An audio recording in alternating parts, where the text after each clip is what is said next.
Le Cameroun ne sera pas de l'expédition russe en 2018 lors de la prochaine Coupe du monde de football. La dernière lueur d'espoir s'est éteinte il y a quelques heures du côté du stade Amadou Ahidjo avec dans ce nul que les Super Eagles du Nigeria ont imposé aux Lions indomptables un but partout. C'est donc le score minimum peut-être pour le Cameroun, mais très important pour le Nigeria qui totalise désormais 10 points dans le groupe B, largement suffisant pour que les Super Eagles puissent prétendre à une place lors de la prochaine Coupe du Monde en Russie 2018. Alors, comment comprendre donc cet échec avant même la fin des éliminatoires dans le groupe B du Cameroun, puisqu'il reste encore 2 matchs? Quelles sont les leçons à tirer? Qu'est-ce qui n'a pas marché pour que le Cameroun sorte de façon prématurée dans ces éliminatoires de la Coupe du Monde de Russie 2018 zone Afrique? On s'interroge dans ce programme, tout comme nous allons revenir sur la 29e journée du championnat de l'Éduc-Douane qui a donc franchi la 29e borne avec la surprise au stade de Roumdé Adja. Coton Sport de Garoua a été battu sur ses propres installations par les Astres de Douala, 0-2. La loupe plus lourde de victoire également du côté du stade Omnisport de Kwekon, Feuille FC. Pourtant, mené au score 2-0, a réussi à damer le pion à Rassan de Bafoussam, 4-2. On fera également le tour des éliminatoires de la zone Europe, zone Amérique et même zone Asie, pour noter que la Belgique est la première nation européenne à obtenir son ticket de qualification pour le mondial russe 2018, tout comme le Japon. Dans une moindre mesure, le Brésil qui mène le peloton du côté de l'Amérique du Sud. Voilà entre autres le menu planté pour cette édition de 100% foot, mesdames, messieurs. Soyez les bienvenus. Eh bien, 2 techniciens de football, 2 anciens footballeurs qui vont nous accompagner tout au long de ce programme qui dure 90 minutes. Je commence tout d'abord par Nicolas Dikoumé. Bonsoir, merci d'être là ce soir avec nous. Bonsoir. Et première impression, vous avez certainement suivi cette rencontre Cameroun-Nigeria. Est-ce qu'il y a eu une différence? Si oui, c'est à quel niveau, contrairement à ce qu'on a vécu lors de la première sortie, la première manche au Nigeria il y a quelques jours? Je pense que le match d'aujourd'hui était un match un peu plus différent parce que on est rentré un peu timoré avec une équipe, je peux dire en première mi-temps, où à part les défenseurs et le gardien de but qui étaient en place, les autres, je ne savais pas exactement à quel poste ils jouaient. Vous voulez parler comme ceux qui, à quelques jours de la Coupe d'Afrique des Nations en 2017, ne savaient pas la plupart des noms qui ont pourtant permis au Cameroun de remporter sa 5e étoile? Tout simplement parce que je sais que généralement, dans le foot, généralement, il y a 2 grandes philosophies du global. C'est-à-dire que soit vous êtes de la philosophie de jeu, c'est-à-dire le style Barça, vous avez le ballon, vous le gardez et vous imposez votre jeu, soit vous abandonnez le ballon à l'adversaire et vous ne procédez pas contre. Et je pense qu'en premier mi-temps, ce n'était ni l'un ni l'autre. Nous allons donc revenir de long en large sur les choix tactiques et stratégiques opérés par l'entraîneur Hugo Broos lors de cette 2e et dernière confrontation entre le Cameroun et le Nigeria. Un entraîneur de football également avec nous sur ce plateau, Joseph Monté. Bonsoir. Bonsoir Étienne Pascal, bonsoir Nicolas et surtout bonsoir à tous ceux qui nous regardent au quartier. Alors, on note quand même, Joseph Monté, que ce 11 entrants que nous a proposé Hugo Broos cet après-midi est totalement plus ou moins différent que celui que l'on a vu il y a quelques jours du côté de Uyo face au même Nigeria. Moi, je pense que l'entraîneur a voulu bousculer un peu les guerres dans son groupe en mettant des joueurs importants, Abouaka, Vincent et Bassogok sur le banc. Et il avait sa petite stratégie en tête. Je crois qu'elle a un peu marché parce que lorsque Abouaka, Vincent entre avec Bassogok, ils essaient de pousser et puis on passe un peu à la vitesse supérieure. Ça, c'était peut-être un message qu'il voulait passer. Mais est-ce que c'était le moment peut-être de tester certains joueurs?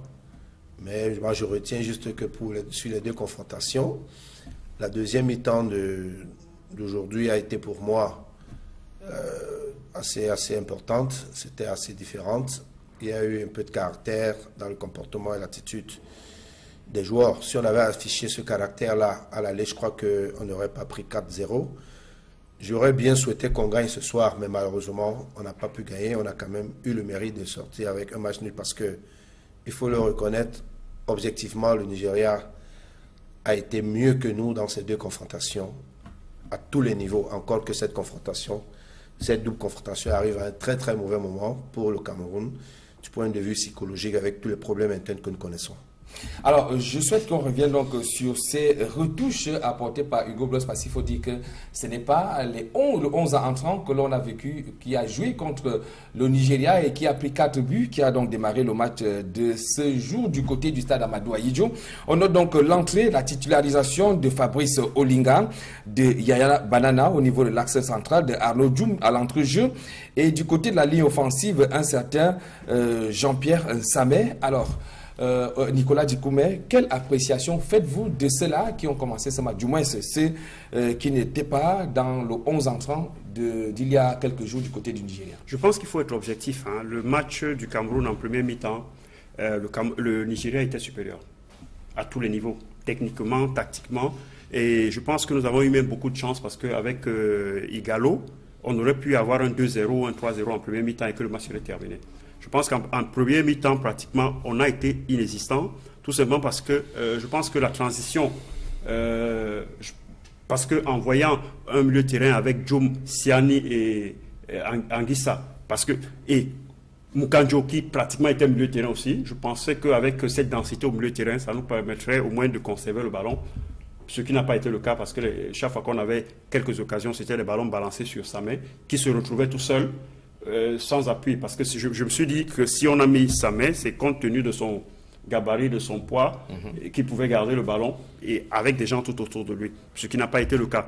Malheureusement, je pense que en deuxième mi-temps, il y a eu un revers du Cameroun.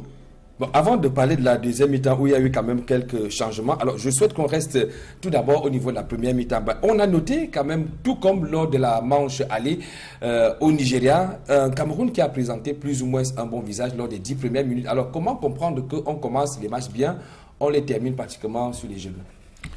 Oui, mais ça veut dire que l'adversaire nous attend. L'adversaire sait que nous allons pousser et l'entraîneur part avec un plan de départ, c'est-à-dire qu'il faut marquer peut-être très vite dans les 15 premières minutes.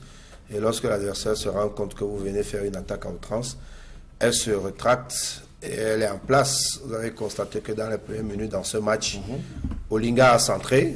Voilà, je crois, l'un des centres qu'il a dû faire. Le Nigeria est resté serein, est resté calme, nous a attendu. L'orage est passé. Et lorsqu'ils sont sortis, ils ont mis un ballon au fond. Et 3 minutes après, je crois qu'après ce but-là, et alors, comme disait Nicolas tout à l'heure, a eu, je crois, 2 ou 3 ballons, il pouvait faire le break. Alors, qu'est-ce qui se passe au sein de notre équipe? Peut-être parce que les joueurs se livrent beaucoup physiquement, et après que le but ne soit pas entré, il n'y a peut-être pas un autre plan de l'entraîneur, parce que c'est les consignes que beaucoup d'entraîneurs donnent. Il faut que dans le premier quart d'heure, qu'on fasse tout pour mettre un ballon au fond. Alors, qu'est-ce qu'il y a derrière si jamais, après avoir fourni tous ces efforts-là, on n'a pas pu marquer? Est-ce qu'il y a un plan B?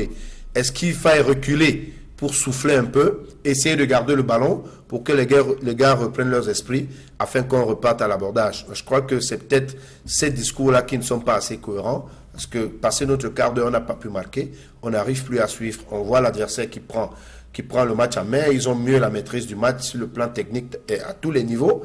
Et nous sommes un peu bouffés. La preuve, lorsque le Nigeria a appuyé sur l'accélérateur, ils ont ouvert le score et nous étions un peu perdus jusqu'à ce que la mi-temps arrive. C'est là où on a vu un petit réveil du Cameroun. Alors, on note quand même que le but qui survient à la 29e minute, c'était à la première mi-temps par l'entremise de Simon Moses. Peut-être que la réalisation va nous permettre de revenir sur ce but.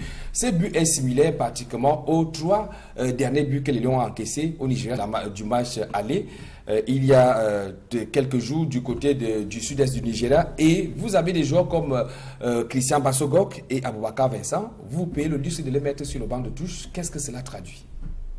Cela traduit tout simplement qu'à un moment donné, je pense que l'entraîneur, comme a dit Joseph tout à l'heure, il a voulu secouer un peu ses joueurs titulaires. Et de l'autre côté, il est parti sur le fait de vouloir muscler le jeu au milieu de terrain. C'est-à-dire qu'en sortant Bassogo et Aboubakar Vincent, en mettant sa main, il s'est dit, déjà avec 3 milieux de terrain, Siani, Anguissa et Djoum, plus Mukanjo qui revient carrément au milieu de terrain, ça fait 4. Donc il a voulu muscler en se disant au moins on a pris 4 au Nigeria. Si on ne peut pas gagner, au moins en première mi-temps qu'on ne perde pas.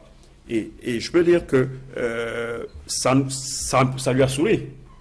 Puisque à la fin d'un premier mi-temps, c'est vrai qu'on finit avec 1-0, mais avec l'entrée de Aboubakar Vincent à la deuxième mi-temps et de Basogo, on revient un peu au scénario normal du jeu camerounais actuellement, parce que on n'a pas les joueurs pour faire le jeu.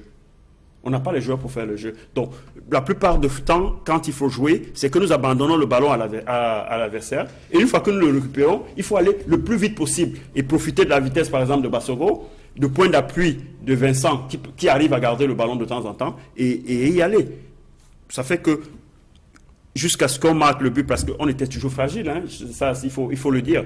Ce but est venu, le penalty, il est venu. Nous, c'est à partir du penalty que le Cameroun a commencé à jouer. Et je pense qu'on aurait même pu gagner ce match à partir de là. Mais je pense que notre jeu est revenu avec Aboubakar Vincent et Basogo, parce que actuellement, on n'a pas les joueurs du style... On n'a pas les joueurs assez créatifs. Il n'y a pas de création. Le seul actuellement, je peux dire, qui est encore dans cette équipe... Vous voulez dire ceux qui sont régulièrement appelés dans la tanière, qui ne sont pas assez créatifs, pas tous les footballeurs camerounais qui évoluent de par le monde. On parle de ce match. Non, disons qu'on parle de ce match, on parle de ceci, parce que là, c'est un autre débat que vous voulez ouvrir, parce que si c'est pour les joueurs camerounais, il y en a. Parce que quand je regarde la Première Ligue, j'en vois. Alors, moi, je souhaite qu'on parle, on tire les leçons quand même de cette sortie prématurée des Lions indomptables de ces éliminatoires. Il faut dire qu'il y a encore 2 matchs à jouer dans ce groupe et le Cameroun est déjà sorti parce que le Cameroun totalise 3 points.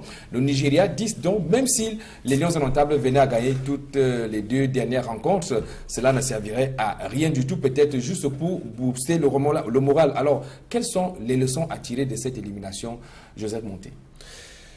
Bon, les leçons sont lesquelles? C'est assez vaste, hein? C'est assez vaste parce que une élimination ne peut pas se faire juste sur un match. Parce que si on avait gagné nos 2 premiers matchs, ça n'aurait pas été... Avant de jouer cette double confrontation, il faut savoir que nous avons fait déjà un match contre la Zambie et contre l'Algérie.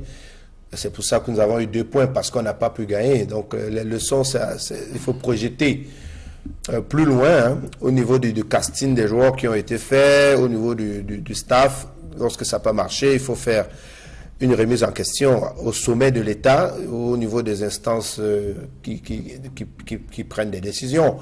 Qu'est-ce qui n'a pas marché? Est-ce que après avoir gagné la Coupe d'Afrique des Nations, c'est pas vu trop beau? Est-ce que on a fait un véritable bilan avec des rapports techniques de notre performance lors de la CAN et après la CAN?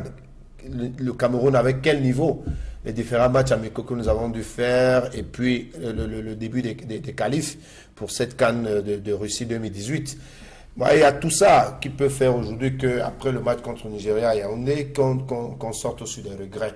Donc c'est un vaste chantier.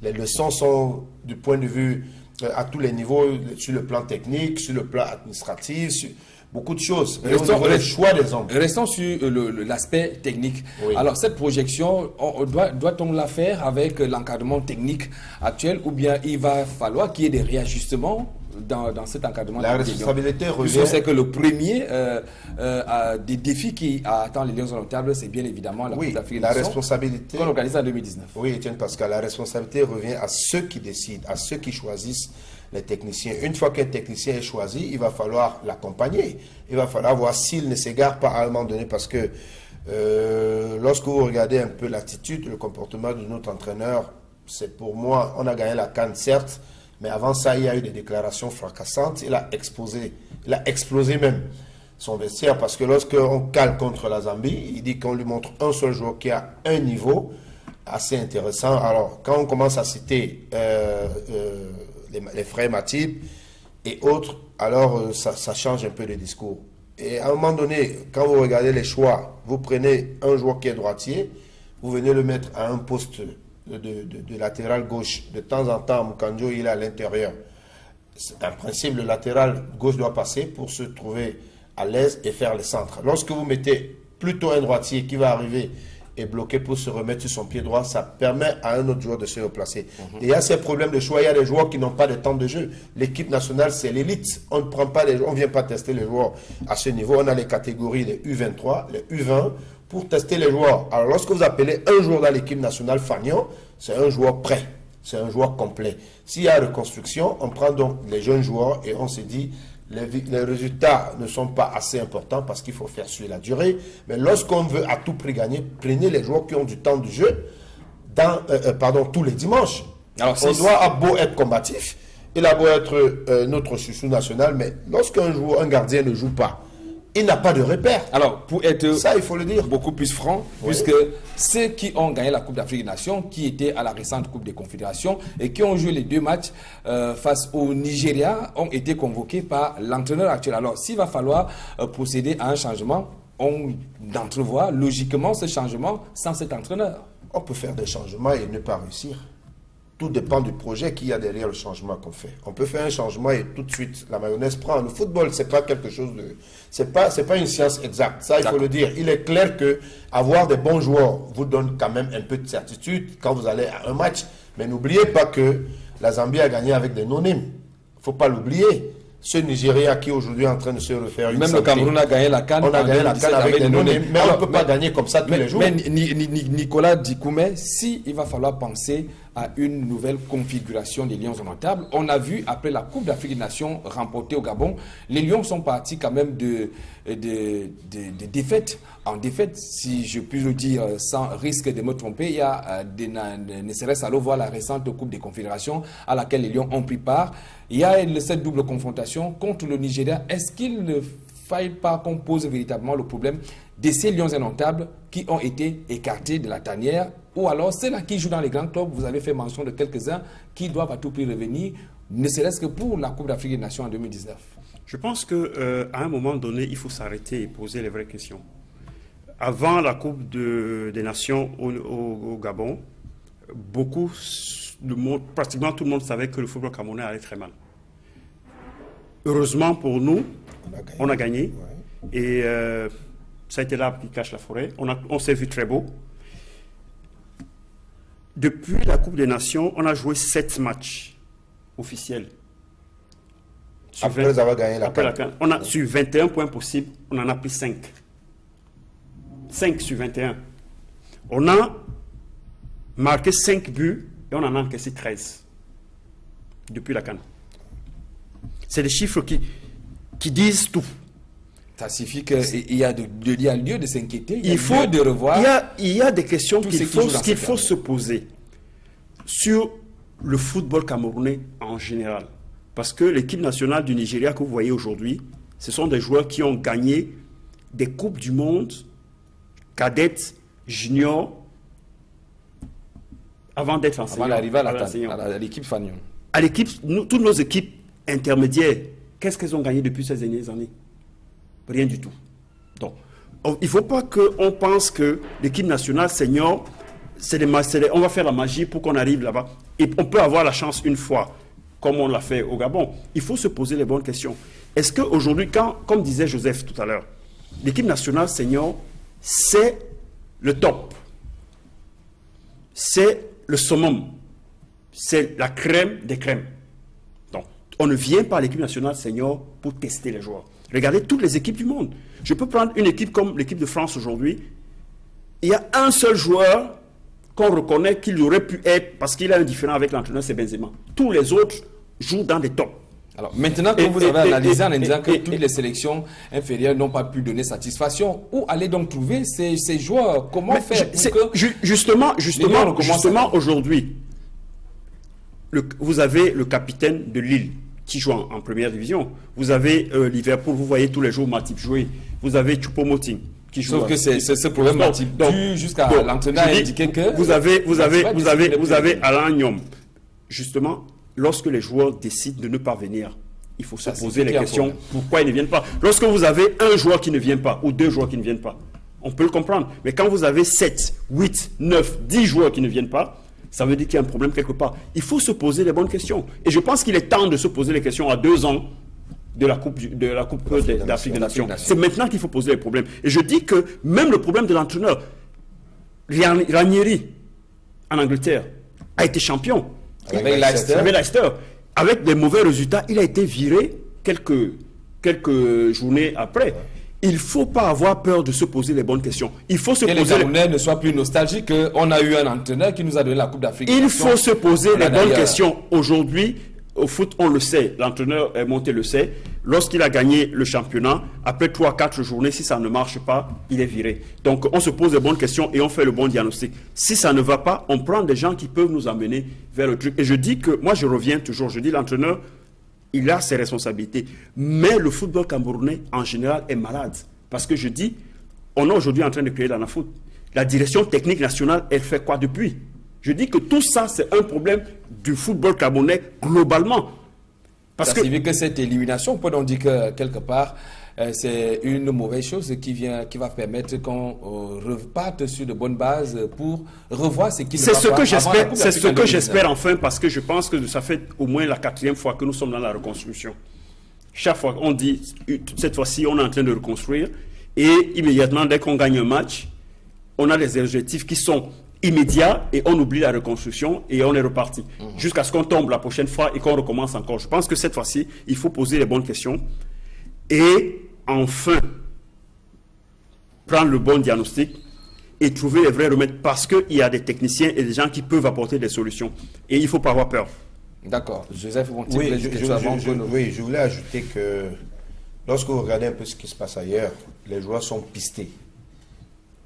Lorsqu'un joueur a atteint un niveau, quel que soit son âge, un niveau, on sent qu'il est capable de jouer à un niveau, les médias se mettent dessus, les joueurs sont pistés, et puis on met à la disposition de ce staff, le public est au courant de tout. Moi, j'ai l'impression que même nos médias locaux ont fait beaucoup plus l'apologie des joueurs qui nous ont donné la CAN. Parce qu'à tout moment, et puis, bon, quelque part... Non, mais sauf que sur des antennes, on a longtemps souvent montré des joueurs qui il va falloir insister sur les performances des autres joueurs assez talentueux qui ont le temps de jeu et multiplier des émissions pour qu'on les connaisse davantage parce que, sans vous mentir... Mais est-ce que c'est le problème, c'est là le problème de Joseph Monté? Non, le problème peut être... Vous voulez dire que ceux qui convoquent les deux invités ne savent pas que Ité qui joue par exemple à Séville, et quand André Onana est titulaire à l'agence Amsterdam, ils peuvent ignorer, ils peuvent les ignorer expressement, mais le public attend les matchs de Lyon. Ils ne vont pas fouiller,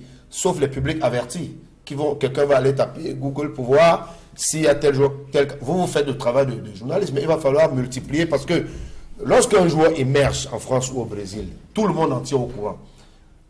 Tout le monde entier au courant et on pompe. Regardez le petit Olinga qui revient.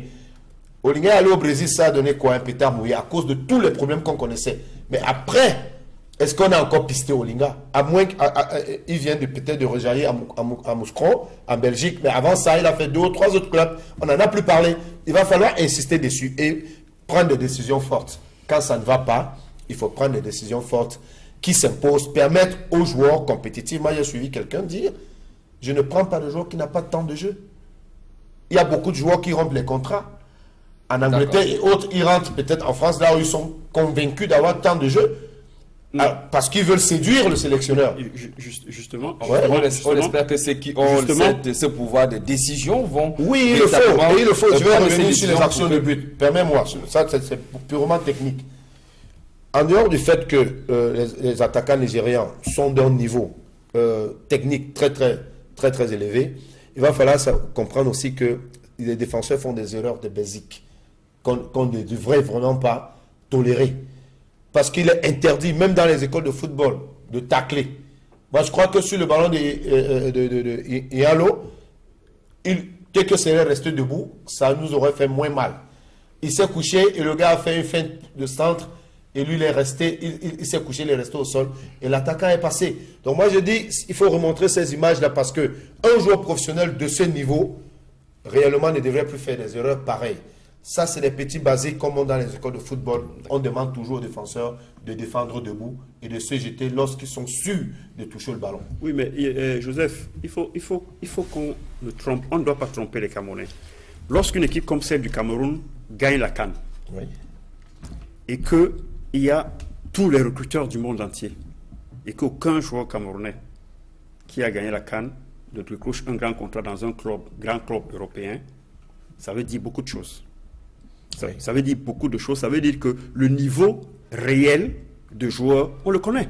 Parce que vous savez, vous êtes entraîneur de foot, vous savez comment les cellules de recrutement fonctionnent. On piste des joueurs pratiquement sur 6 mois, sur 1 an. Donc vous pouvez venir en 3 semaines exploser, mais on connaît votre vrai niveau.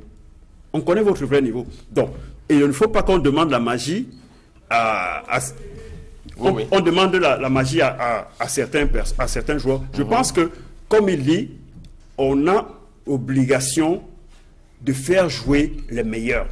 Si ces joueurs ne viennent pas, c'est parce que, je peux dire, c'est-à-dire que si vous avez 2-3 joueurs qui sont titulaires dans leur club et qui viennent à l'équipe nationale, se retrouvent au banc de touche tous et voient jouer des joueurs qui n'ont pas de temps de jeu, qui sont dans des divisions inférieures, pratiquement à un moment donné, ils ne reviennent plus. Cela nous permet de parler du cas de Choupo-Moting. Est-ce qu'on a déjà eu la version du médecin de cet encadrement technique des Lions indomptables? Parce que quand un joueur sort, on dit qu'il est blessé. Est-ce qu'on nous a donné son bilan médical depuis ce match du Nigeria? Est-ce que ce n'était pas une façon pour Choupo-Moting de bouder un peu le fait qu'il soit venu et qu'on l'ait mis au banc de touche? Oui, mais je crois que pour être sérieux, le gouvernement camerounais devrait demander aux médecins de mettre à leur disposition le rapport médical sur Choupo-Moting, parce que nous avons tous l'impression que c'était une bouderie.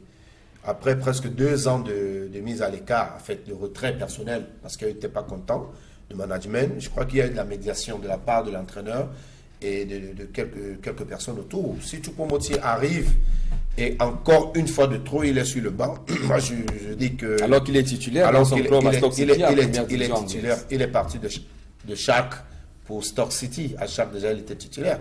À Stoke il est titulaire, il arrive et on le met au banc de touche. Moi je crois qu'il aurait mieux fait de ne même pas rentrer, parce que entrer et sortir 10 minutes après, vraiment ça fait réfléchir et ça tourmente le public. Il y a le pauvre public au quartier qui se pose des questions, qui court après cette équipe, et certaines personnes s'amusent.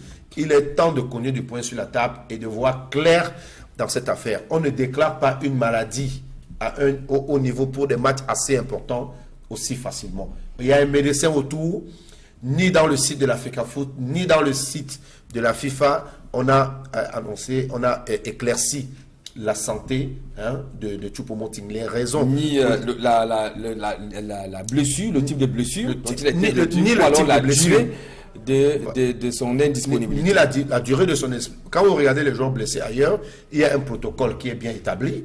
On rend un diagnostic après, on rend un rapport médical après le diagnostic du médecin et on donne la durée de l'indisponibilité. Si J. Clinton n'avait pas été blessé, je suis sûr qu'il serait venu. Alors, il s'est blessé au dernier match de Marseille. On a dit une disponibilité, je crois, 10 jours. Il avait une entorse, je crois, à l'orteil gauche. Et on a dit une indisponibilité de 10 jours. C'est pour ça qu'il n'est pas dans la tanière. Si Choupo-Moting sort après 10 minutes qu'il soit rentré et que jusqu'aujourd'hui, on n'a pas encore donné un rapport médical, ça veut dire qu'il y a problème. Ça cache un gros malaise. Et il est temps que ça s'éclaircisse. Alors, moi, je ne suis pas du tout de cet avis-là. C'est-à-dire que un joueur de cette trempe-là ne peut pas venir s'amuser à l'équipe nationale du foot du Cameroun. Et je dis une chose, ça fait, avant cette mise à l'écart de Choupo-Moting, il n'était pratiquement jamais blessé avec les Lions. Il jouait tous les matchs sereinement. Ça veut dire que il y a certains joueurs qui, psychologiquement, sont souvent un peu fragiles. C'est-à-dire qui ont besoin d'être chouchoutés, de se sentir en confiance pour jouer. Et ça peut influer même sur le muscle, sur l'adrénaline qui dégage pratiquement pendant un match. Donc, je dis, le match se joue vendredi. Il y a des matchs pratiquement en championnat qui se jouent le dimanche. Mais le dimanche, ce n'est que la résultante de toute la préparation de la semaine. Donc, quelqu'un qui pratiquement est mis vous savez, dans le club, vous avez 3 ou 4 ou 5 joueurs, parfois 7 joueurs dans le club, qui savent que dimanche, ils vont jouer parce que c'est des titulaires. Oui, mais, sauf que Nicolas, il y a des choses qui se passent dans ce vestiaire qui ne sont pas bonnes. Je n'exclus pas. Siani ne le joue pas. Ce que je suis en train de dire. Les nous disent que c'est une décision personnelle. Ce que je suis en train de dire. Pas jouer. Parce qu'il sent que l'entraîneur a la pression. À la Confédération, je crois, notre dernier match, Mandjek est à l'échauffement. Il fait l'échauffement. C'est à l'entrée du stade qu'il déclare forfait. Donc il y a des choses qui se passent, qui nous amènent à nous poser des questions et à réfléchir. Il est temps que le gouvernement exige je suis en train de dire que des éclaircies. le gouvernement n'a pas à venir gérer les affaires du football. Ouais, mais plus qu'aujourd'hui, à ce niveau-là, la faute est vacante. Je pense que on attend la mise sur pied du comité de normalisation. Je pense qu'on a des gens, je pense qu'on a des gens assez responsables qui doivent pouvoir prendre les responsabilités. C'est-à-dire que s'il y a un joueur qui boot l'équipe, l'entraîneur a l'obligation de venir dire pour que pratiquement ces joueurs ne veulent pas jouer. En fait, il peut le protéger d'une certaine façon. Mais je dis, de l'autre côté, si aujourd'hui, après la blessure, supposée ou pas, parce que moi je ne suis pas médecin pour le dire, parce que en tant que joueur, vous pouvez rentrer dans le stade, vous sentez comment ça tire derrière la cuisse, pour mesure de sécurité, vous demandez de sortir. Après un échauffement normal, vous demandez de sortir parce que vous avez peur d'aggraver la blessure. C'est pour ça, Nicolas, pour éviter les spéculations, lorsqu'un joueur aussi important pour une équipe comme le Cameroun sort, il est nécessaire et utile que quelques heures après, que l'encadrement médical produise un rapport médical pour tranquilliser. Vous avez les médecins, vous avez les team press. Normalement, ça doit être. Du moins, c'est ce manque de communication qui crée donc le flou aujourd'hui. Alors, je souhaite que nous allons ensemble regarder un peu la situation dans les différents groupes, parce qu'il faut dire qu'il n'y a pas que le Cameroun qui soit en difficulté. Il y a de fortes chances que l'Algérie et le Ghana, deux derniers mondialistes qui risquent de ne pas être d'expédition russe. On commence tout donc d'abord par le groupe A, avec notamment la situation dans les groupes dans la zone Afrique. La zone Afrique est constituée donc de 5 groupes. Je vais rappeler en attendant que la réalisation nous met donc la situation dans les groupes en indiquant qu'il y a un match qui se dispute quand même ce soir. La Libye qui joue contre la Guinée-Conakry. Il faut dire que lors de la manche allée, la Guinée-Conakry s'est imposée sur le score de 3-2 et la rencontre se joue plutôt du côté de Monastir. Donc la Libye qui rencontre donc la Guinée-Conakry. La Guinée-Conakry qui a donc plus le dessus à la phase allée. Mais je souhaite, avec la complicité de la réalisation, que nous ayons d'abord la composition, la situation dans les différents groupes. Voilà donc on a les groupes. Vous voyez donc dans le groupe A, on a la Tunisie qui est en tête avec 9 points, tout comme la veille avant cette rencontre de ce jour contre le Cameroun. Le Nigeria avait donc 9 points. On a donc Tunisie en tête, 9 points. Deuxième RDC, 6 points. La troisième, c'est la Guinée. Et dernier, la Libye. Vous comprenez donc en cas de victoire de la Guinée face à la Libye, la Guinée va donc rattraper la République démocratique du Congo au niveau du nombre de points. En attendant, bien évidemment, la finale de cette poule qui va opposer demain la Tunisie à la formation de la République démocratique du Congo.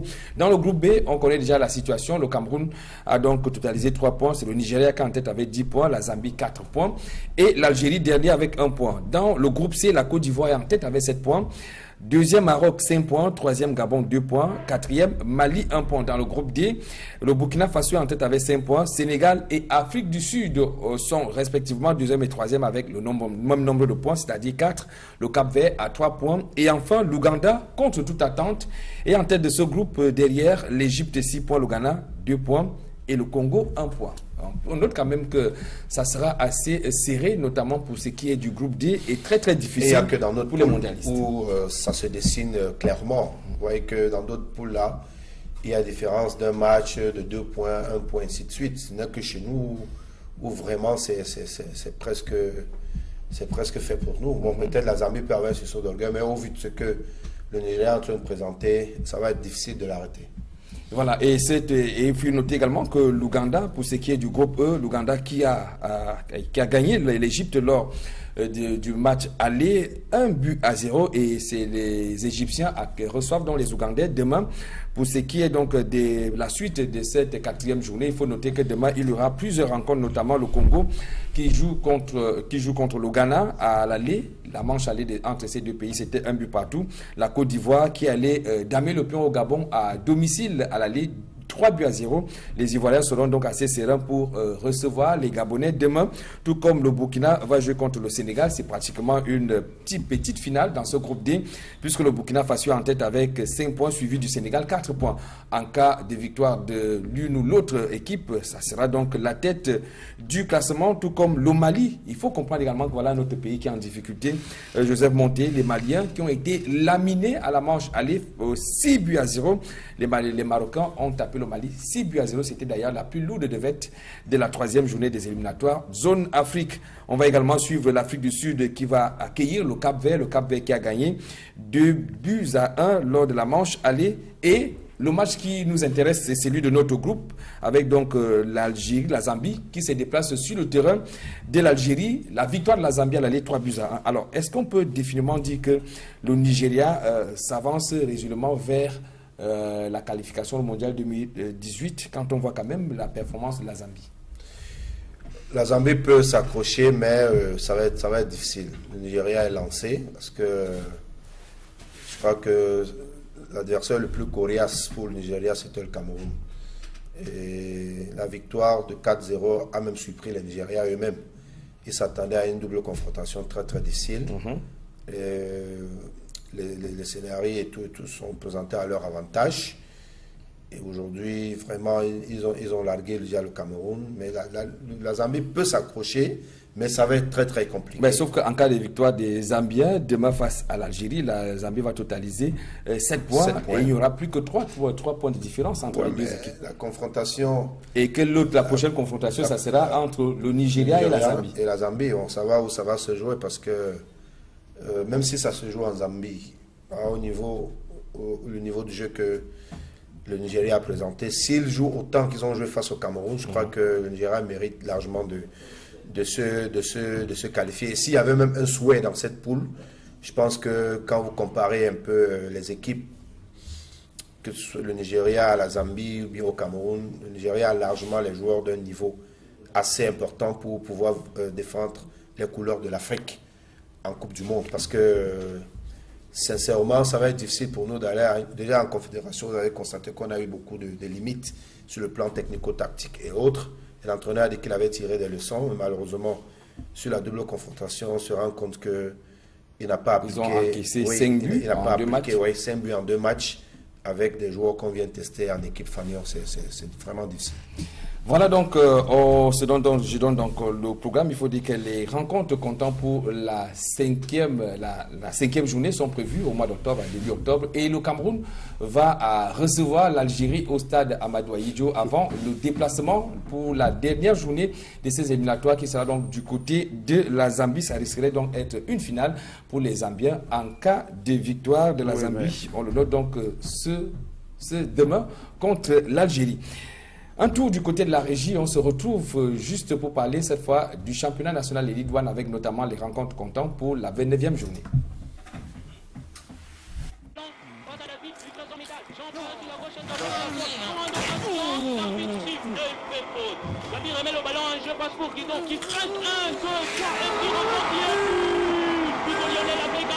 Il n'y a pas de football sans 33 Export. 33 Export, supporter numéro 1 du football.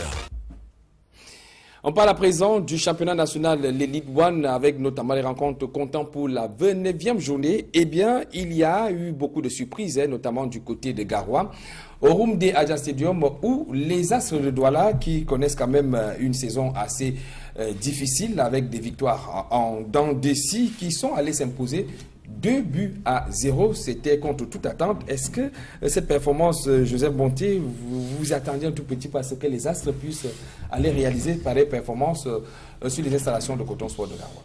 Non, sincèrement, non.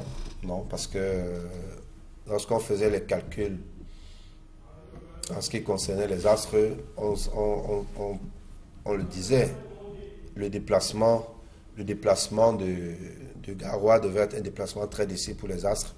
Ils ont surpris tout le monde, surpris même leurs propres supporters. Mais c'est de bon augure, c'est une bonne chose parce que ils avaient besoin des points. Ils avaient besoin des points. Je crois qu'ils ont fait une petite réunion en interne qui a dû leur faire beaucoup de bien. Et c'est au grand désarroi de Coton Sport parce que c'est une grosse désillusion. Si le Coton Sport pouvait avoir un petit espoir de resserrer derrière Edding, il ne fallait pas perdre ce match. Et Asra a eu tout le mérite de venir leur damer le pion à domicile. Alors, c'est une grosse surprise. c'est d'autant plus que Coton Sport de Garoua avait la possibilité quand même de se rapprocher du leader, Parce que puisque il le n'a pas leader a gagné. été tenu Tenu en en échec à domicile par Bamboutos, 0 but partout. Alors, un autre club, là, Nicolas Dikoumé, vous connaissez bien l'équipe de l'Aigle Royal de la Ménois, même si ce n'est plus le grand club que vous avez eu l'occasion d'affronter quand vous jouerez encore sur le championnat local. C'était facile d'aller prendre les 3 points sur les installations de l'Aigle Royal de la Ménois. Vous savez, actuellement, je vais vous décevoir un peu, mais le championnat camerounais, pour moi, c'est une mascarade. Ah bon? C'est une grosse Non, mascarade. c'est trop fort. C'est une grosse, je dis, c'est une grosse mascarade. Expliquez-vous, Nicolas Parce que- Dikoumé, parce que ce que vous sortez là vraiment, très fois quand on parle de la Ligue de football professionnel. Oui, c'est justement la Ligue de football professionnel qui n'a rien de professionnel. Parce que quand on parle de professionnel, ça veut dire que j'ai été footballeur, je suis manager de formation et je sais comment ça se fait un budget. Je sais que pour commencer une saison, pratiquement, vous avez la DSCG en France pratiquement qui vous demande pratiquement 80% de votre budget avant. J'ai été à une réunion avec le président de la Ligue de football camerounais, M. Semengue, qui a déclaré que les présidents de club, c'est des magiciens. Parce qu'il ne sait pas comment ils font avec 250 millions de budget de s'en sortir alors qu'ils n'ont que 50 millions de francs de recettes et de subventions. Je dis c'est une mascarade parce que tous ces clubs pratiquement tiennent 2-3 mois où on paye les entraîneurs et les joueurs. Après, c'est la famine. Et on parle de football professionnel. Il n'y a pas de football professionnel au Cameroun. Ça a été l'éternel débat pour que on puisse tout. Pourtant, cette saison, on a vu arriver un grand sponsor. Le sponsor, la possibilité, c'est qu'il y ait un réel espoir pour le bien-être de ce championnat. Je vous prends un exemple tout simple. Que le sponsor donne 1 milliard comme elle est, qu'il donne même 2 milliards, et qu'on donne 50 millions de francs, par exemple, à chaque club. Les clubs ont 250 millions de budget. Et les recettes de stade, plus les sponsors, ne font pas 100 millions. Les 150 millions, ils les trouvent où? Ils mentent. Ils disent des mensonges aux joueurs et aux entraîneurs. Parce qu'ils ne peuvent pas. Il n'y a pas d'argent pour les payer. On va tourner en rond pendant 3-4 mois et après, c'est la galère. C'est pour ça qu'aujourd'hui, je dis, regardez le championnat camerounais. Sur les 18 clubs, il y a 5 clubs qui sont des clubs qui ont un potentiel public. C'est-à-dire les clubs comme on appelle les clubs mythiques. Les clubs mythiques. C'est-à-dire Canon, Union, Racing, Unisport, Bamboutos. C'est fini. Le reste, c'est des magasins de personnes. C'est des magasins qui appartiennent à une personne qui gère comme elle veut, qui décide de payer les salaires quand il veut payer, qui dit que tu es blessé. Ça veut dire que tu ne veux pas jouer. Donc ce mois-ci, je ne te paye pas. Je dis, tout ça doit pouvoir être organisé pour qu'il y ait un véritable championnat professionnel. Quitte à ce que, moi je dis, quitte à ce qu'il y ait au départ 8 clubs et que ces 8 clubs se rencontrent 4 fois, mais à condition qu'on ait un véritable championnat professionnel. Je dis que jusqu'à présent, je ne retire pas mon mot, je dis que c'est de la mascarade ce que nous voyons, ce n'est pas un championnat professionnel. Vous n'êtes pas le seul qui pense qu'il va falloir faire une cure d'amincissement en ce qui concerne donc le nombre de clubs qui évoluent dans notre championnat de Ligue 1. En attendant, bien évidemment, on va regarder les images. Ces images vont certainement vous conforter dans votre position. Nicolas Dikoumé, il s'agit donc de la rencontre qui est opposée au stade Sénagès de Tchang. Voilà donc les images qui ont opposé l'Aigle Royal de la Ménois à la formation de Stade Renard. Et bien Stade Renard qui a donc est allé s'imposer sur ces installations 1 but à 0. C'est pratiquement un champ de patates quand on regarde ces images. Et donc, victoire de Stade Renard, 1 but à 0. Eh bien, cette défaite de Aigle Royal ne lui a pas du tout fait du bien parce que Aigle Royal reste pratiquement à côté de la zone, à côté donc du premier relégable. On verra donc le classement tout à l'heure. Mais voilà donc ces images de l'Aigle contre Stade Renard. On va vous proposer l'intégralité des résultats obtenus lors de cette 29e journée. Vous allez donc voir certains résultats assez surprenants, notamment la victoire de la Colombe Sportive du Dia qui est sur une bonne lancée. On l'a vu 2-0 face à Unisport du Honkam, mais également la victoire de Feuti FC face à Racing, 4 buts à 2. Dans cette rencontre, il faut noter que Racing menait 2 buts à 0, mais Feuti FC a réalisé l'espoir de revenir d'abord au score et ajouter 2 autres buts. Il y a large victoire d'APGS face à Lyon Blessé et le Canon sportif de Yaoundé qui a été davantage enfoncé dans la zone de relégation par Lyon Sport Academy de Bamenda. 3-0. Vous citiez parmi les clubs mythiques le Canon de Yaoundé. Il faut dire que de ce côté-là, ça ne va pas également bien. C'est mon ancien club. Oui, votre ancien club, ça ne va pas du tout bien de ce côté-là. Ça me fait encore très mal parce que quand je regarde le potentiel en termes de supporters, le potentiel en termes d'élite, je parle même gouvernemental même, qui supporte le Canon, en termes de directeurs de sociétés parapubliques et privées qui supportent le Canon, et que le Canon n'ait pas de l'argent pour payer ses joueurs, ça veut dire qu'il y a quelque chose de très grave. Peut-être c'est un problème de gestion et non un problème de manque de moyens financiers. C'est un problème de management général. Exact. Et de confiance envers ceux qui dirigent nos clubs mythiques. Alors, on va regarder la configuration du classement. On verra donc Eding est en tête avec 56 points. Il est suivi de Coton Sport avec 49 points.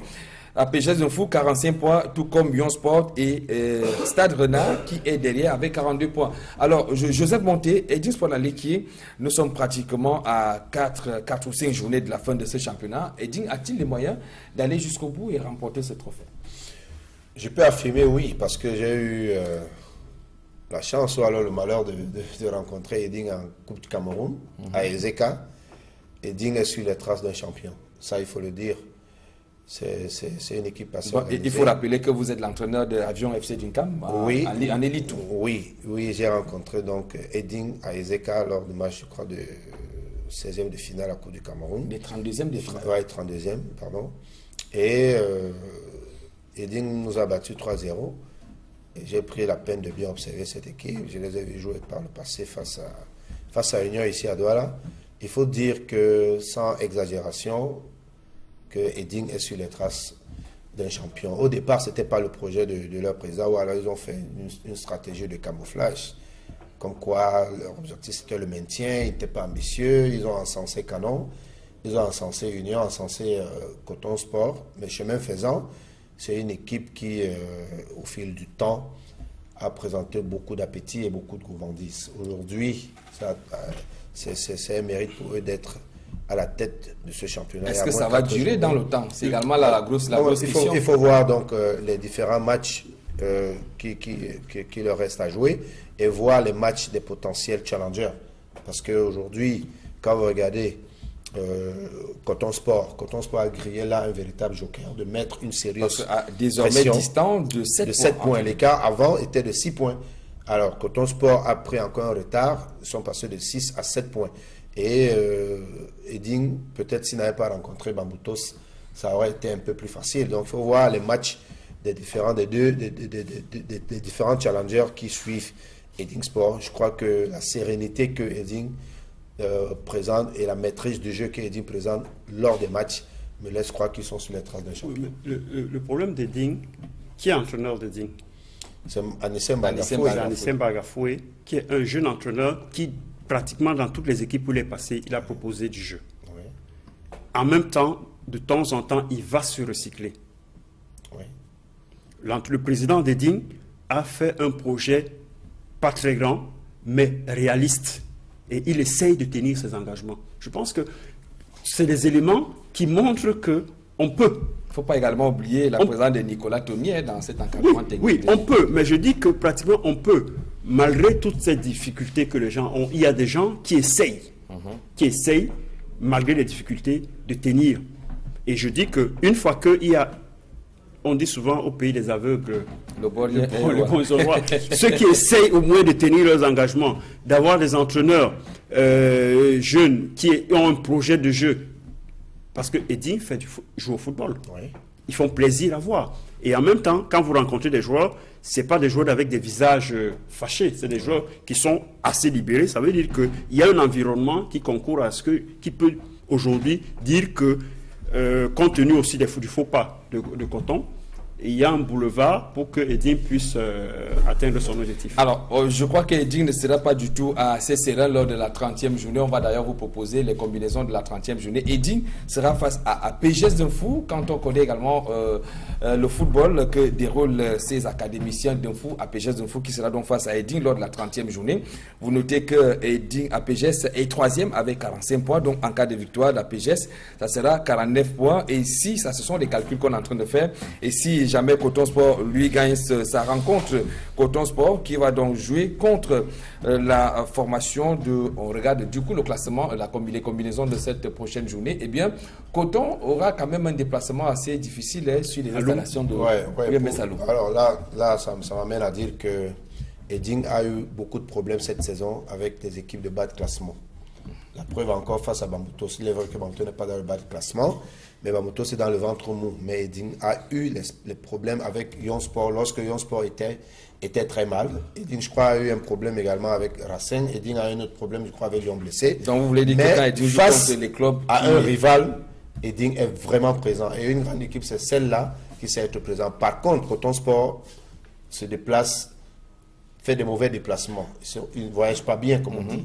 Et ils vont à Loum, où Loum a un petit regain d'énergie avec sa victoire sur New Star. Alimbe aura besoin de tout faire parce que Loum avait déjà perdu face à Colombe. On va plus tolérer une deuxième défaite à domicile. Donc ça va être un peu compliqué pour Coton. Par rapport à PGS, moi je crois que APGS, à mon avis, a déjà presque réussi sa saison. C'est-à-dire que le maintien, sauf qu'il y a quand même une place africaine. Oui, il y a une place africaine. Oui, la petite venait en mangeant. Je crois que APGS ne doit pas se mettre sous pression. C'est même d'ailleurs ce qui va les aider à finir les 4 derniers matchs. Mais s'ils disent qu'il faut à tout prix, je crois que ça va être un peu difficile. Alors, ça sera également une chaude empoignade au stade de la réunification de Douala entre l'Union et New Stade de Douala, des amis, des ennemis intimes, si je puis le dire ainsi, Nicolas Dikoumé.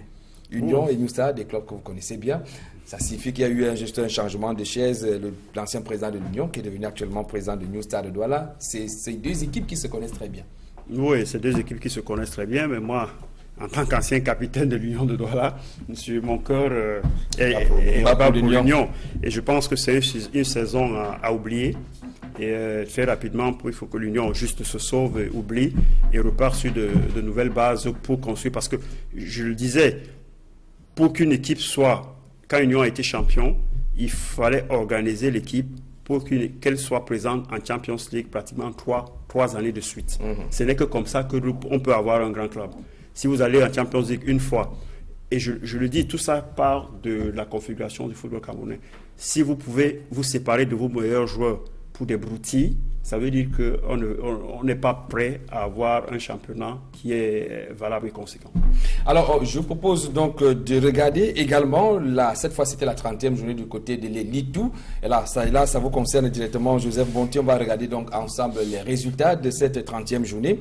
On a cette large victoire de Panther Security de Garoua, 4 buts à 2 face à Ngaoundéré University. On a Yaoundé 2 qui prend davantage le large, 3 buts à 1 face à Renaissance d'Ongoumou.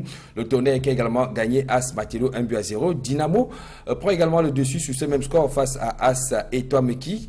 0 but partout entre Panther National. Score identique entre Cosmos et Avion FC Dunkam. Botafogo qui tombe à domicile 0 but contre face à As Fortuna. Neutralité également lors de ce duel de la région du Nord-Ouest entre Bamboulette et PWD. 1 but partout entre Fovu et Douala Athletic Club. Et du coup, une idée du classement. On a donc FC Yaoundé 2 qui totalise le même nombre de points que Edin. Sauf que Edin a encore une journée en moins, 56 points pour FC Yaoundé 2. As Fortuna, Caracol quand même à côté là, c'est un peu serré. Ce n'est pas comme au niveau de l'Elite 1. Oui. Où Coton soit pratiquement plus large. Joseph. Oui, en Ligue 2, c'est plus serré. Yaoundé 2 a bombé le torse depuis le début. Et est resté à la tête, ça c'est à féliciter. Mais la leçon que moi je peux tirer de cette journée, c'est que j'ai manqué là l'occasion de passer à 46 points en égalité là avec Bamboulette. C'est l'occasion que j'ai manqué. Je me suis mordu les doigts. Et avec les joueurs, on a essayé de faire. Bamboulette qui est juste en train de. À la porte des 3 clubs. Potentiellement, je crois que Yaoundé 2 est pratiquement monté parce qu'au pire des cas, Yaoundé 2 peut être 3e et monter. Maintenant, ils se battent pour la cagnotte de la première ou de la deuxième place, parce que Fortuna peut également finir premier, Fauveau peut finir premier, mais à partir de Bamboulette, Renaissance, Dynamo, Avion, Panthère, je crois que ces équipes vont se battre soit pour la deuxième place, soit pour la troisième place. Bon, en ce qui concerne Avion, moi je crois que la montée, c'était la cerise sur le gâteau, parce que c'est une équipe de jeunes qui sortent de la région. Le projet en début de saison était d'abord le maintien, c'était acquis. À partir du moment où ça a été acquis, voilà. Et là, vos ambitions actuellement, Joseph, monter sur le banc de touche de cette formation d'Avion, c'est de finir dignement. Hein, c'est de finir dignement. On n'avait pas trop d'ambition en Coupe de Cameroun, donc même si on est tombé sur un costaud, il fallait concentrer les énergies pour la fin du championnat. Et puis, il y a eu 2 ou 3 matchs assez compliqués, très, très difficiles. Donc, c'est vraiment, nous avons, sur tous les autres challengers, nous avons peut-être 5% de chance de monter. L'ambition, c'était de se maintenir. Maintenant, on est sur le projet déjà de la saison à venir, mais il faut finir dignement. Il faut finir dignement, il ne faut pas fausser les données dans ce championnat. Sauf que la prochaine journée, la 31e journée, vous avez c'est face à un sérieux prétendant également. Fauveau, et c'est un match que nous allons jouer correctement, en respectant les règlements, parce qu'il est hors de question ici de fausser les données de championnat, au risque de se faire sanctionner par la commission d'éthique. Donc ce sera un match ouvert, c'est un match où nous allons nous battre pour essayer de donner le meilleur de nous et souhaiter remporter la partie. Alors pour dire un dernier mot en ce qui concerne donc ce championnat de l'élite, alors c'est avec vous Nicolas Dicko, mais on note quand même un club qui force l'admiration aujourd'hui, c'est le Tonnerre Kalala Club qui a connu des débuts tumultueux dans ce championnat. Le Tonnerre qui se retrouve aujourd'hui pratiquement sauvé de la zone de relégation. Le Tonnerre est 11e avec 35 points. Ça signifie que quand on règle les problèmes de gestion d'administration, le club se porte bien. Oui, si le Tonnerre peut se sauver de la relégation en 3e division, je pense qu'il faut applaudir. Mais ceux qui aiment le football camerounais pleurent pour de voir le Tonnerre à cet endroit-là. Mais je pense que tous ces clubs mythiques-là doivent arriver à faire une mutation. Je pense que lorsqu'on parle de société aujourd'hui anonyme, il faut qu'on laisse les comités de sages qui viennent prendre les places des directeurs. Je pense qu'il y a tout ce cafouillage-là qui fout le bordel dans ces clubs mythiques-là. Je pense qu'il faut qu'on accepte de passer à l'étape supérieure. C'est-à-dire qu'aujourd'hui, devenir véritablement professionnel. Ça rejoint un peu ce que je disais dès le départ, c'est qu'il y a des problèmes profonds à résoudre là-dessus. Le Tonnerre ne devrait pas se retrouver là. C'est-à-dire que quand vous regardez le public que le Tonnerre a, quand vous regardez les personnes qui sont susceptibles d'aider ce club, le Tonnerre ne devrait pas se trouver à cette position-là. La même chose que le Canon ne devrait pas se trouver là, le Caïman ne devrait pas se trouver là, le Léopard, Maurice, la Dynamo ne devrait pas se trouver là, le Racing Bafoussam ne devrait pas se trouver là, et les Panthères de Baganté ne devraient pas se trouver là. C'est des clubs qui ont un potentiel énorme, mais je pense qu'il faut juste un problème de management. Lorsque vous regardez une équipe comme Bambutos, qui à certains moments, vous estimez qu'elle a des problèmes de sous, et que Bambutos est capable de remplir le stade à Douala, vous regardez ce potentiel, vous dites, mais qu'est-ce qui se passe? Qu'est-ce qui se passe? C'est un problème managérial, comme vous l'avez indiqué tout à l'heure. Alors voici la combinaison complète donc, de cette 31e journée. En élite, on aura donc Ngaoundéré contre Renaissance. Asmatelo reçoit la Panthère sportive d'Undé. Yaoundé 2 joue contre Dynamo. As Fortuna joue contre Cosmo Dumbam. Et Touameki reçoit Botafogo. Le Tonnerre Kalala Club va recevoir Bamboulette. PWD Bamenda joue contre la Panthère Sécurité de Garouane. Avion FC Dunkam joue contre Fauveau. De Baham enfin. Douala Athletic Club joue contre National. Alors, on réfléchit déjà en ce qui concerne l'organisation de la prochaine Coupe d'Afrique des Nations 2019 au Cameroun, dans la région du littoral. Il y a donc eu l'installation du comité régional que préside d'ailleurs le gouverneur de la région du littoral, Samuel Dieudonné Iva Hadibois, qui a donc procédé à l'installation des membres de ce comité régional. Il faut noter que tous les membres de la FECAFOOT qui en principe devaient faire partie de ce comité ont été mis à l'écart. Vous connaissez bel et bien la raison de cette mise à l'écart, c'est qu'on attend la mise sur pied du comité de normalisation, comme en a décidé le bureau exécutif de la FIFA, qui a désormais mis notre football sous la gestion donc, du comité de normalisation, qui est donc attendu d'être mis sur pied, on a dit, dans les tout prochains jours, du moins cette semaine. Les membres du COCAN littoral descendent d'ailleurs sur le terrain mardi prochain pour aller visiter certains sites, parce qu'il faut dire que la ville de Douala a été choisie comme site pour abriter donc cette Coupe d'Afrique des Nations, avec notamment le stade Omnisport que l'on annonce du côté de Japoma la réfection de certaines infrastructures sportives. On va d'ailleurs voir les images du stade de Mbappé-Lépé qui est en chantier. Mais avant cela, je vous propose ces explications et du moins c'est l'émission assignée à ces nouveaux membres par leur président, le gouverneur Samuel Dieudonné Ivara Dibois. Il est au micro de notre reporter Raoul Taboufoué. D'abord d'être à la tâche et surtout que chacun puisse apporter sa contribution pour que la CAN au niveau de la région du littoral connaisse un succès inégalé sur le plan de la mobilisation, mais sur le plan également des préparatifs, n'est-ce pas? Les stades, les entrepreneurs sont sur le terrain, mais c'est à nous de pouvoir chaque jour leur dire que, écoutez, allons-y, s'il y a quelque chose qui manque, que cela soit relayé au niveau de la hiérarchie au travers, n'est-ce pas, de ce comité. Le comité descend demain matin à 10 h sur les sites. D'abord, évaluer le travail à mi-parcours, non seulement au niveau des stades, mais également au niveau des hôtels qui ont été déjà ciblés pour pouvoir recevoir les délégations. Et au niveau, n'est-ce pas, des arrondissements, n'est-ce pas, la sensibilisation va commencer pour que les uns et les autres commencent à le faire. On a eu à le faire avec la CAN féminine. On a eu l'impression que la CAN était à Douala, bien qu'elle se jouait à Limbé. C'est une façon de dire qu'avec la communauté urbaine, on va une fois de plus descendre sur le terrain pour amener les populations déjà à s'apprêter pour ce grand événement. Eh bien, comme on le disait il y a quelques minutes seulement, c'est que les membres de cette commission dans la région du littoral vont donc descendre sur certains sites de la capitale économique et le stade de Mbappé-Lépé fait partie donc de ces sites où vont donc se rendre ces membres. Il faut dire que le stade Mbappé-Lépé est en chantier depuis plusieurs semaines et nos reporters Emos Fongo et Hervé K sont allés voir l'état d'avancement des travaux sur le stade de Mbappé-Lépé. Je propose ces images, on se retrouve juste derrière.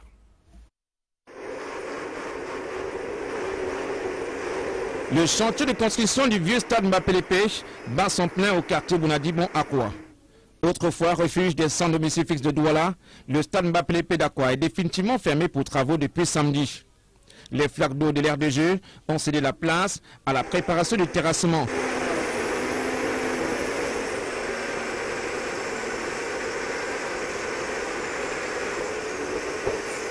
L'opération de destruction de la charpente métallique se fait sous la vigilance du chef d'atelier.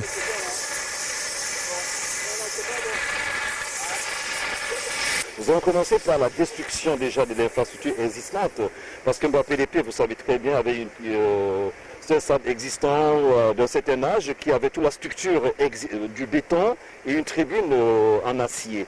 Donc, vu les intempéries, on est obligé d'abord de détruire ce qui existe pour pouvoir construire la tribune. Les autorités camerounaises et françaises ont fait une descente sur le site ce jour pour s'assurer du début effectif des travaux. Le responsable Cameroun de l'entreprise française en charge de la construction des terrains d'entraînement fait l'économie des maquettes. Donc nous avons là 1000 places assises, une buvette, des vestiaires pour arbitres, vestiaires pour les deux équipes, deux vestiaires, un poste de police. En attendant que les différents stades sortent des terres, l'attaché culturel à l'ambassade de France au Cameroun est convaincu que le stade sera livré dans les délais. D'après ce que j'ai vu, je n'ai absolument aucun doute sur le fait que ces stades seront prêts à temps. Je crois même qu'ils seront prêts avant l'échéance. Le futur stade d'Akwa, d'une capacité de 4000 places, gardera son appellation de stade Mbappé-Lépé d'Akwa. Le stade Mbappé-Lépé portera le nom de Mbappé-Lépé avec la valeur de Mbappé-Lépé. C'est un stade qui aura un plus, 4000 places assises, c'est qu'aucun stade d'entraînement n'a au Cameroun et voire en Afrique. Nicolas Dikoumé, c'est des images qui doivent certainement susciter une réaction, beaucoup de nostalgie quand vous regardez ces enfants de ces stades Mbappé-Lépé. Qui connaît une cure de jouvence? Merci la CAN. Merci la CAN, enfin. On peut avoir le stade de Mbappé-Lépé, on peut avoir le stade Bonhomme Sadi, pour que enfin qu'on n'ait plus les images de honte. Par exemple, j'ai vu un match de première division qui se jouait, je crois, à la Ménois. Oui, au stade de Sénagès de Tchang, où pour un match, je me souviens une fois, pour une anecdote, à Paris, j'ai demandé à un joueur camerounais qui me disait, parce que je suis consultant dans un cabinet de management sportif, de m'envoyer une de ses cassettes. Il a envoyé la cassette, c'était un match au stade militaire à Yaoundé. Et il avait plus ce jour-là. Le stade militaire d'avant. D'avant, le stade militaire d'avant. Il avait une transformation. Justement, il avait plus ce jour-là. Et quand j'ai mis le CD, le DVD, j'ai regardé le match. Quand je l'ai rappelé, je lui ai dit, attends, fais au moins un effort de prendre un match qui se joue à Douala ou à Yaoundé, parce que tu ne peux pas aller montrer ce genre de match. Je dis, si on peut avancer, au moins, parce que l'avantage de cette canne-là, c'est nous donner les infrastructures. Pour que des matchs, par exemple, avion de Cam, demain, qu'on puisse avoir avion de Cam contre Foufou, en Mbappé-Lépé, dans un stade, normalement, où les enfants peuvent s'exprimer. Et je pense que ça va aider même au niveau de la pratique, de la technique, pour pouvoir jouer dans un environnement sain pour les enfants. Je pense que c'est un avantage pour nous. C'est pour ça que je dis merci à la CAN, parce que je pense que si on n'avait pas cette pression de la CAN, ces infrastructures ne seraient pas... Joseph Monté, vous êtes concerné directement par ces travaux de réflexion qui sont en train d'être effectués. On se rappelle, j'ai encore ces images, il y a quelques jours, du match Léopard-Caïman, qui s'est soldé en queue de poisson sur ces installations du stade Mbappé-Lépé. On parlait de problèmes de sécurité, les supporters qui avaient envahi l'aire de jeu. Donc, l'arbitre qui a fui. On ne verra vraiment plus ces oui, on avait qualifié ce match de match de la honte. Et la Ligue s'est ressaisie. Je crois la Ligue régionale, ou bien la Ligue départementale du Bruy s'est ressaisie en programmant la D2 régionale. Oryx Léopard à l'Omnisport sur une bonne pelouse. Là, au moins, il n'y avait pas de problème de sécurité, il n'y avait pas de problème de jeu. C'était vraiment le match de la honte. Et moi, ça me fait énormément plaisir de voir qu'un véritable édifice va s'ériger à cet endroit. Nicolas ici nous a un peu fait quelques bribes sur le management qui pouvait nous permettre peut-être de placer cet espace-là à des milliards de francs et d'acheter quelque part un espace pluvial. Mais je dis non, cet endroit, c'est un symbole, c'est un emblème.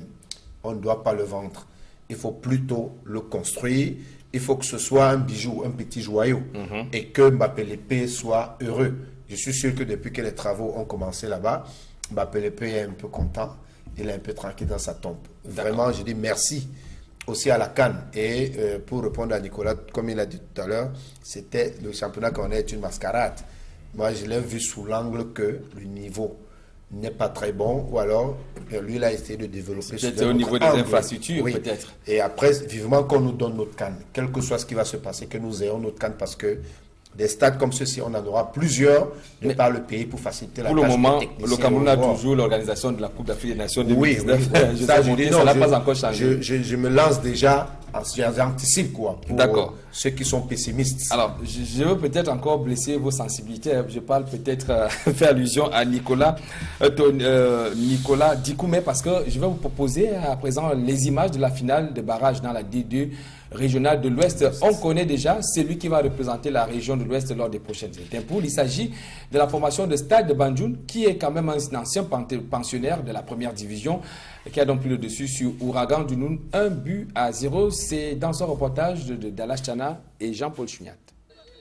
Au coup de sifflet final, une joie débordante, expression de fierté de toute la famille Stade de Banjoul pour son équipe, futur représentant de la région de l'Ouest, au prochain tournoi d'accession en Ligue 2 nationale. Le club mythique du département du Kounki vient de battre 1-0 la téméraire équipe de Volcan du Noun en finale des barrages 2017 au stade municipal Bamendi de Bafoussam. Et c'est la liesse populaire à la réception du trophée, récompensant un dur labeur depuis le démarrage de ces barrages à l'ouest. Très content parce que c'est un du travail que nous venons d'accomplir.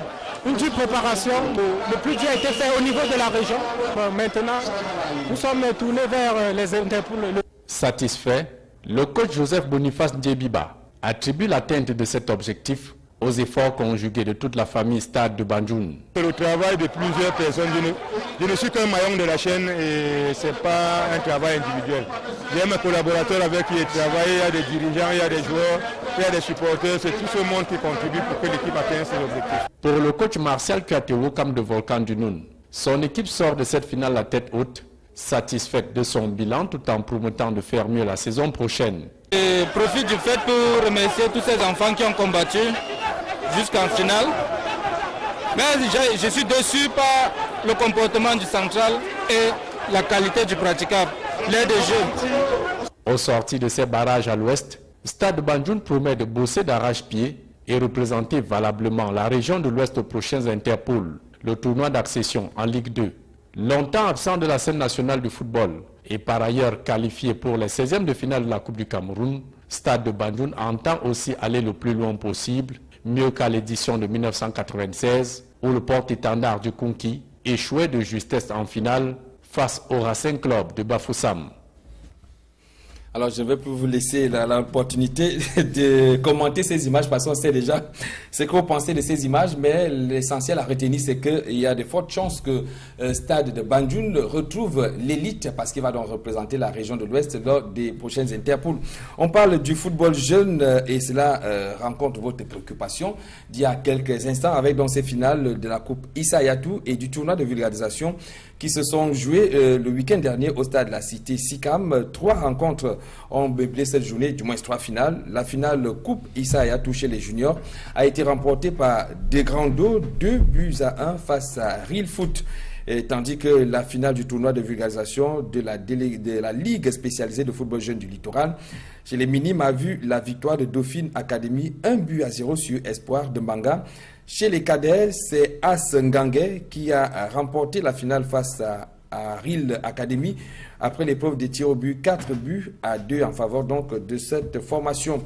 Je propose d'écouter donc la réaction de Stéphane Foko Kamga, il est le président point focal du littoral, et Luciano Tchousse, président de cette commission, au micro de Raoul Taboufoué. Très satisfait parce que ce tournoi a été lancé juste après la nomination des responsables Foucault de la Ligue spéciale du football jeune. On a justement eu juste une semaine pour préparer ce tournoi. Et nous voici 3 semaines après, le tournoi s'est passé dans de bonnes conditions dans la région littorale. Et aujourd'hui, vous tous avez assisté à cette finale. On a eu 2 belles finales, je vais même dire 3. Une finale à la Coupe Isayatou et 2 belles finales pour la division cadet et à minime. Donc, en termes de compétition, nous sommes satisfaits. En termes de jeu ici, nous en sommes vraiment satisfaits. Le jeu s'est très bien déroulé. Dans l'ensemble, au jour d'aujourd'hui, on peut dire que c'est une réussite pour le littoral parce qu'au finish, malgré les difficultés, nous avons quand même pu sortir nos champions. Les innovations pour les défis à venir, je vais tout simplement vous dire qu'on ne peut pas mettre la charge avant les bœufs. Je pense qu'avec la petite expérience déjà du tournoi de vulgarisation, on va essayer tous ensemble d'améliorer ce qui n'a pas pu marcher et, n'est-ce pas, se projeter vraiment dans le professionnalisme au niveau des jeunes. Jean sur le ballon, passe à la vite, du trésor métal. Jean passe sur la gauche, Gabi remet le ballon, un jeu passe pour Guidon qui traite 1, 2, 3, et qui Il n'y a pas de football sans 33 Export. 33 Export, supporter numéro 1 du football. Faisons rapidement le point sur ce qui se passe en ce qui concerne les éliminatoires de la Coupe du Monde de Russie 2018 au niveau des autres continents. On a vu le continent africain. On se rend tout d'abord du côté de l'Europe avec notamment cette qualification. Déjà, c'est d'ailleurs la toute première nation du côté de l'Europe. C'est la Belgique. La Belgique a donc obtenu son ticket de qualification après sa victoire sur les installations de la Grèce. Vous voyez d'ailleurs les images, les Diables Rouges qui se sont donc imposés en déplacement 2-1, ce qui a donc fait en sorte qu'ils totalisent désormais 22 points, très loin devant leur suivant immédiat, la Bosnie-Herzégovine, qui totalise 14 points, dont la Belgique est qualifiée. On note également la France qui a été tenue en échec à domicile face à la modeste formation du Luxembourg, 0 but partout, alors qu'il y a quelques jours de cela, la France prenait largement le dessus sur les Pays-Bas, 4-0.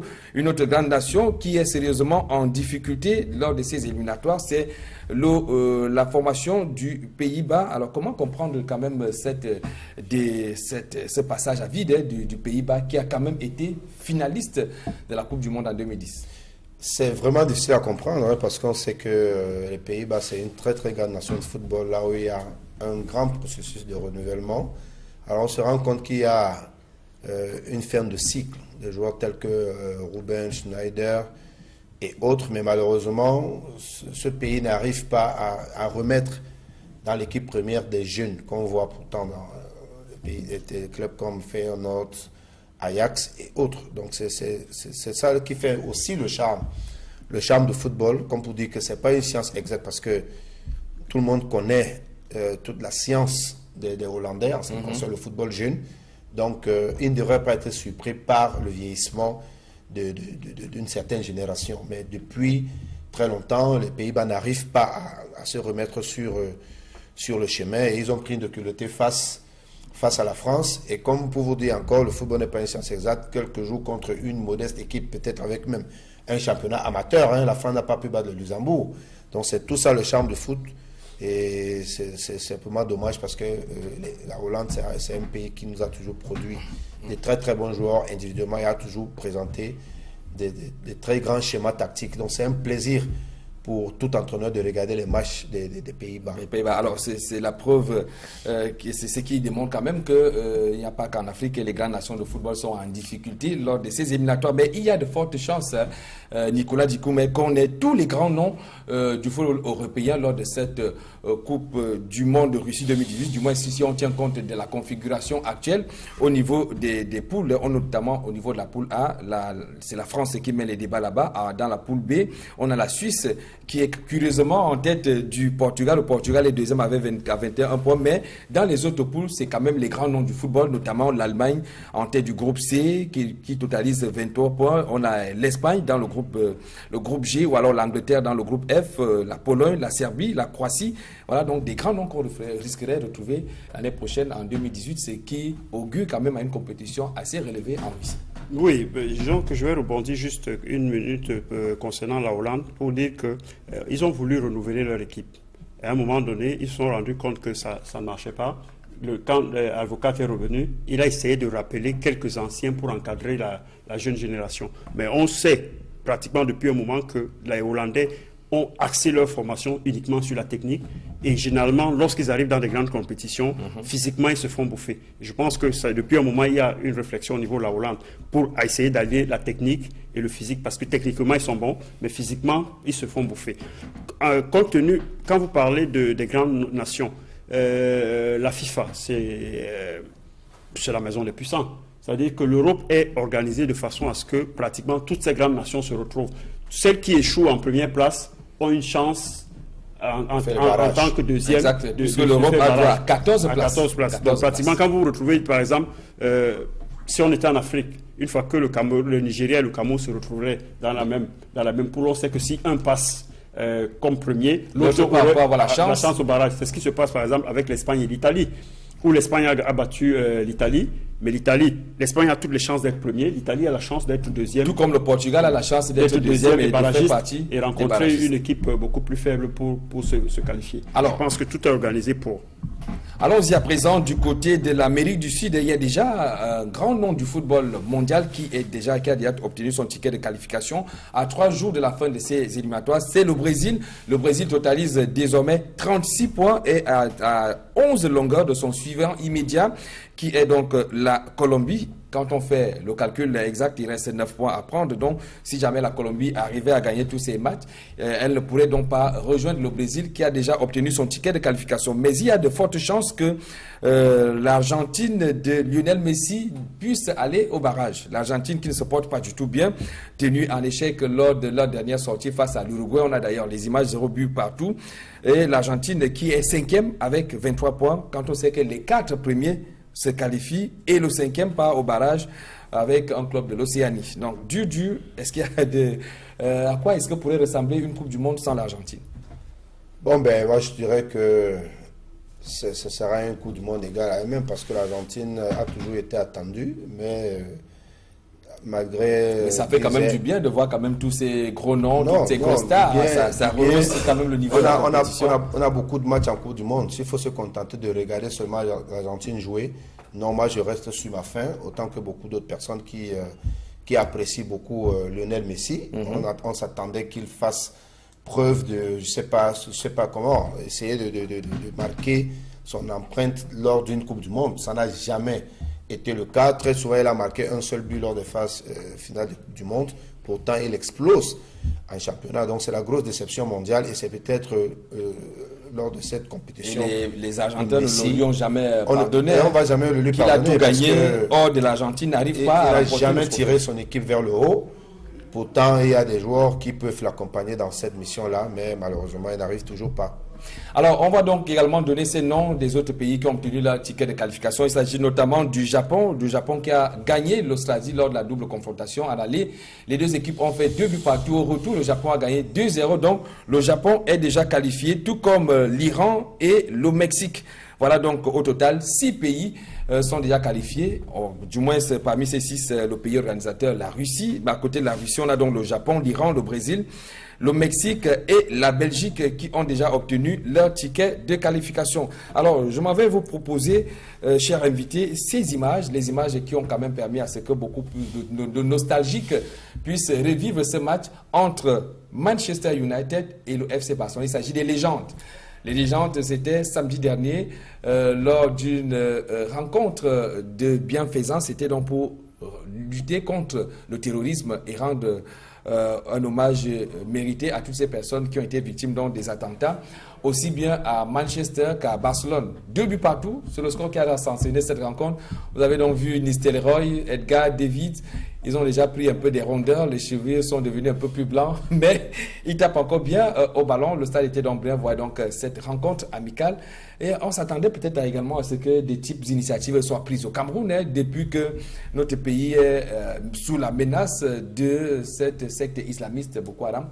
Une rencontre de ce genre entre les Samuel Eto'o et tous ses amis? Je suis sûr que ça va venir. Vous savez, il y a eu de la distance entre les autorités camerounaises et notre goléador par rapport à tout ce que vous savez, au sein de la tanière et tout cela. Donc, il y a eu de la distance. Peut-être aujourd'hui, il y a un rapprochement qui est en train de se faire et il a la carte de visite, il a de l'adresse pour pouvoir faire venir beaucoup de personnes au Cameroun. C'est vrai que Lionel Messi était chez les voisins au Gabon. On s'attend également à voir quand même c'est vrai que les infrastructures faisaient défaut. Maintenant, on aura les infrastructures. Peut-être qu'on verra dans de près toutes ces anciennes gloires du football mondial.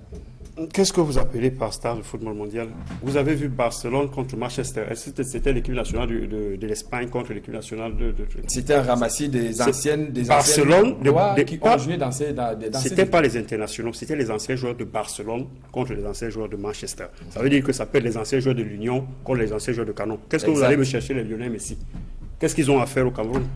Je dis que... Sauf que le standard, en termes de standing de ces joueurs-là, par rapport aux joueurs du Canon, ce sera plus possible d'avoir Abega Théophile quand même. D'accord. Alors, nous sommes pratiquement arrivés au terme. Je m'en vais vous proposer à présent, ce sont peut-être pas les légendes. Excusez, je parle, il y a des petites choses qui peuvent, aujourd'hui, quand on parle, il y a des petits matchs comme qui se passent en début de saison, comme le champion contre... le vainqueur de la Coupe. Ces petits matchs existent. Avant, il y avait des matchs contre la province du littoral. Avant, c'était la région, c'était la province du littoral contre la province du centre. C'est des matchs qui existaient. Et pratiquement, aujourd'hui, c'est pour ça que je dis, on a la chance encore aujourd'hui d'avoir des joueurs qui ont joué la Coupe du Monde 82. Qui sont là, mais qui sont complètement oubliés. Et s'il faut regarder dans quelle misère ils vivent. Je dis que le football camerounais a des problèmes énormes et je dis... Exact, c'est un gros dossier. C'est vraiment un gros dossier. Alors, je vais donc vous proposer ces images, vous allez les commenter vous-même. Ce ne sont pas les anciennes gloires de Manchester United, encore moins c'est du FC Barcelone. Il s'agit certainement les Warriors d'Equinox Télévision. Eh bien, on arrive de temps en temps, Joseph Monté. Vous faites également partie de cet effectif des Warriors d'Equinox Télévision qui sont donc allés défier le vétéran New Look de Ndokpasi 2 du côté d'Enyala sur leur propre installation. Le stade, c'est le stade Clairefontaine d'Enyala. C'était donc samedi dernier, mais il y a beaucoup de difficultés qui ont fait en sorte que les Warriors n'ont pas pu être à la hauteur. Il y aura un match de retour. Ouais, donc les vétérans New Look de Ndokpasi, menés par leur président Jean Tatiézé, alias Jeta, ont pris largement le dessus, sous le score de 3-0. Mais il faut quand même noter que ce samedi, ça n'était pas évident. Pour ceux qui voulaient entrer ou sortir dans la ville de Douala, savent que ce côté-là s'était paralysé, avec notamment cet incident survenu sur une buse au niveau de Niala, mais cela n'a pas empêché qu'on livre cette rencontre. Et la pluie s'est également mêlée. Donc vous voyez, c'était pratiquement devenu un champ de patates. De très belles rencontres. Mais il faut noter, Joseph Monté, vous avez eu l'habitude de jouer les rencontres des Warriors. Ouais. Ce n'est pas davantage le score qui compte, hein, c'est ces relations qu'on se dit, c'est une façon de déstresser également. Oui, c'est un brassage hein, avec des groupes de personnes qui regardent bien les émissions, qui aiment bien la télévision du monde, hein, qui aiment bien la chaîne Equinox, la télévision du peuple, comme on dit. Donc, ça fait beaucoup de bien de voir les employés se déployer comme ça sur le terrain, d'échanger, de s'amuser. Mais il faut quand même pas que la victoire, les défaites nous suivent très souvent. Bon, nous n'étions pas là parce que ces semaines n'étaient pas là. J'étais à Yaoundé. Donc, pour le match de la Ligue 2, j'espère qu'il y aura un match retour. Il y aura un match retour. Alors, je vais proposer nos fans, la réaction il y aura la réplique. D'accord. Suivons ces réactions recueillies au terme de cette rencontre.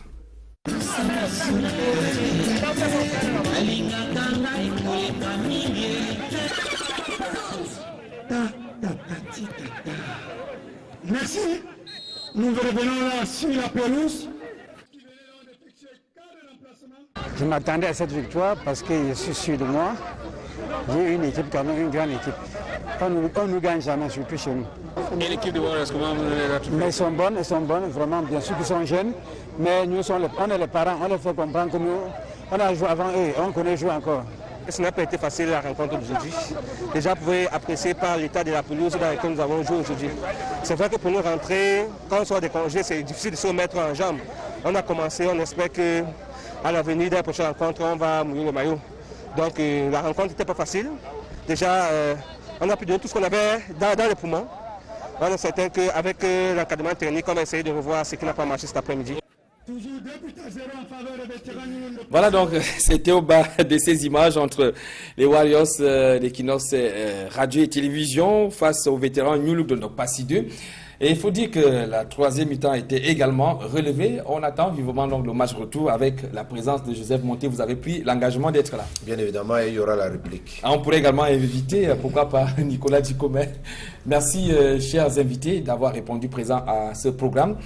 Nous espérons vous avoir lors des prochaines tranches consacrées au sport sur Equinox Télévision. Merci également à vous qui nous avez suivis. Merci particulier à toute la grosse équipe technique qui se déploie dans l'ombre pour que vous ayez tous ces éléments. Merci et donnons-nous rendez-vous lors des prochaines tranches consacrées au sport sur Equinox Télévision. Bonsoir.